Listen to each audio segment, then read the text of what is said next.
Et puis, publication ce vendredi 21 avril des résultats d'une enquête menée dans la commune de Kisesso sur les frais scolaires par le comité d'éveil et de réhabilitation publique de cette entité. Voilà tout pour les titres, mesdames, messieurs. Bienvenue dans ce journal de CMBDJ. Voilà, je le disais au sommaire, le comité d'éveil et de réhabilitation publique de la commune de Kisesso a publié aujourd'hui les résultats d'une enquête menée dans cette municipalité sur les frais scolaires. Benoît Moudiaï était sur place pour nous en parler. L'objectif de cette enquête menée dans une échantillon de 15 écoles de la commune de Kisesso avec l'appui de la CONEPT RDC est de fournir une vision claire, objective de la situation de l'éducation dans cette commune en se basant sur plusieurs questions relatives aux deux thématiques, à savoir le suivi des frais de scolarité et de la mise en œuvre de la politique de gratuité de l'enseignement de base ainsi que la distribution des manuels scolaires. Nous avons formé plusieurs recommandations, plusieurs à tous les niveaux, que l'État, en bref, je pense, de manière résumée, que l'État puisse prendre ses responsabilités à main.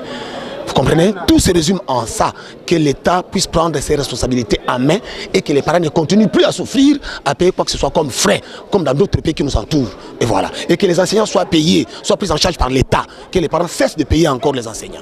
L'autorité communale présente à cette rencontre qui a eu lieu dans l'enceinte de l'église catholique Sainte-Félicité de Kisesso a tout de même reconnu que la commune de Kisesso manque d'écoles publiques suffisantes. Non, ce n'est pas appliqué, puisque vous voyez que pour la plupart, nous avons un problème. À Kisesso, il y a beaucoup plus d'écoles privées que des écoles publiques. Et pourtant, même si la gratuité peut être opérationnelle, c'est surtout dans les domaines publics. Pourtant, nous, la plupart, ce sont des écoles privées. Donc, elle n'a pas d'influence dans notre commune.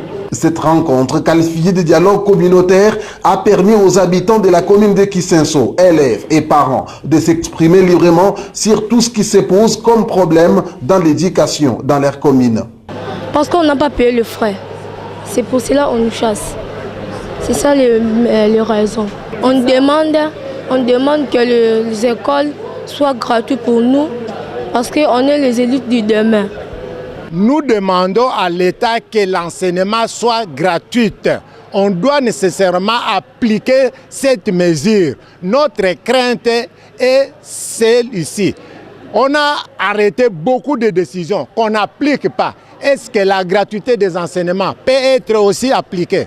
Voilà ce que nous demandons à l'État, qu'on suive nos doléances et que nous soyons répondus pour ces desiderata. Et je trouve dans l'éducation de mes enfants, tout le temps qu'elles partent à l'école, parce qu'il ne me reste que des filles à l'école, elles sont toujours parfois retournées par manque de frais. Et parfois, quand vous allez vous avancer quelque chose, ça ne suffit pas. Quand vous tournez le dos, au même moment, l'enfant vous suit derrière. Ces dialogues communautaires se dérouleront très prochainement dans d'autres communes de la capitale.